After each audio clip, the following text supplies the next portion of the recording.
여름교회 아침 말씀 묵상 시간입니다. 오늘도 여러분의 삶에 하나님의 사랑과 축복이 넘쳐나기를 소망합니다. 어느 날 꽃게 2마리가 걸어가고 있었습니다. 그중 앞서가는 엄마 꽃게가 아가야 똑바로 걸어야지 하고 말하자 아기 개는 네 라고 대답하지만 여전히 옆으로 걷고 있었습니다. 그러자 엄마 개가 똑바로 걸어라 또다시 말합니다. 이렇게 말하는 엄마 개는 과연 어떻게 걷고 있을까요? 아기 개와 마찬가지로 옆으로 걷고 있었습니다. 엄마 개가 아무리 똑바로 걸으라고 해도 아기 개는 엄마를 보며 여전히 옆으로 걷는 것입니다.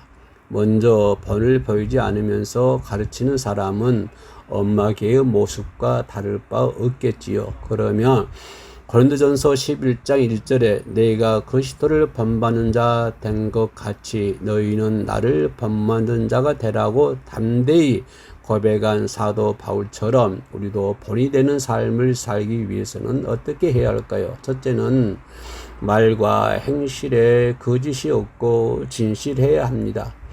말과 행실을 그럴듯하게 꾸미고 포장한다고 본이 되는 것은 아닙니다. 또 진실해야 한다고 하니 혈기가 나면 혈기를 내고 짜증이 나면 짜증을 내라는 것은 더더욱 아닙니다.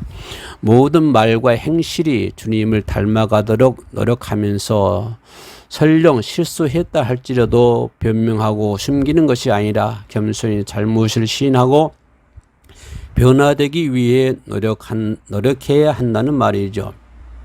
하나님 앞에도 이런 진실한 마음으로 겸손히 자신을 내려놓고 간절히 구할 때 하나님의 마음을 움직이고 변화될 수 있는 은혜와 능력을 주시는 것입니다.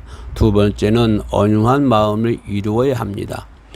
아무리 고슴도치가 좋은 마음으로 다가선다 해도 다른 동물들은 그 가시에 찔리면 아프기 때문에 피하려고만 합니다. 마찬가지로 우리에게도 가시처럼 뾰족한 마음이 있으면 상대를 감싸 안을 수가 없는 것이죠. 오히려 무의식 중에 던진 말과 행동이 상대에게 상처를 주는 것입니다. 반면에 그 마음이 온유하고 솜털과 같다면 주변 사람들이 그에게 깃들여 쉼을 얻고 싶어 할 것입니다. 원한 영혼이나 돌과 같은 마음을 가진 사람이라도 부드럽고 넓은 마음으로 품기 때문이죠. 상대가 어떤 잘못을 했다 해도 사랑으로 품어줍니다. 마태복음 5장 19절에 누구든지 이를 행하며 가르치는 자는 천국에서 크다 일컬음을 받으리라 했습니다. 그러므로 말과 행실에 거짓이 없고 진실하며 온유하여 모든 분야에 본이 되시기를 소망합니다. 그래서 하나님의 말씀대로 행함의 본을 보여 하나님께 영광을 돌릴 뿐만 아니라 장차 주님 앞에 칭찬과 사랑을 받으시기를 주님의 이름으로 소망합니다.